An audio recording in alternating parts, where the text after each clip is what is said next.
चन्द्रशेखर चन्द्रशेखर चन्द्रशेखर पाहि मां चन्द्रशेखर चन्द्रशेखर चन्द्रशेखर रक्ष मां चन्द्रशेखर चन्द्रशेखर चन्द्रशेखर पाहि मां चन्द्रशेखर चन्द्रशेखर चन्द्रशेखर रक्ष मां रत्नसानुसरासनं रजतात्रिशृङ्गनिकेतनं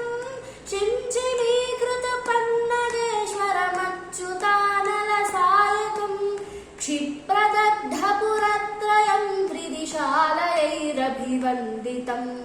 चन्द्रशेखरमाश्रये मम किं करिष्यति वै मां पञ्चपालपपुष्पगन्धपदाम्बुज त्वयशोभितं काललोचनचापपावकदग्धमन्मथविग्रहं भस्मदिग्धकलेवरं भवनाशनं भवमव्ययम् चन्द्रशेखरमाश्रये मम किं करिष्यति वै मां मत्तवारणमुख्यचर्मकृतोत्तरीयमनोहरं पङ्कजासनपद्मलोचनपूजिताङ्घ्रिसरोरुहं देवसिन्धुतरङ्गशीकरसिक्तशुभ्रजटाधरं चन्द्रशेखरमाश्रये मम किं करिष्यति वै मां यक्षराजसखम्बगाक्षहरं भुजङ्गविभूषणं शैलराजसुतापरिष्कृतचारुवामकलेवरं श्वेलनीलगणं परश्वदधारिणं मृगधारिणं चन्द्रशेखरमाश्रये मम किं करिष्यति वै मां कुण्डलीकृतकुण्डलीश्वरकुण्डलं वृषवाहनं नारदादिमुनीश्वरस्तुतवैभवं भुवनेश्वरम् अन्धकान्तकमाश्रितामरपादपं चमनान्तकं चन्द्रशेखरमाश्रये मम किं करिष्यति वै मां भेषजं भवरोगिणाम् अखिलापदामपहारिणं दक्षयत्नविनाशनं त्रिगुणात्मकं त्रिविलोचनं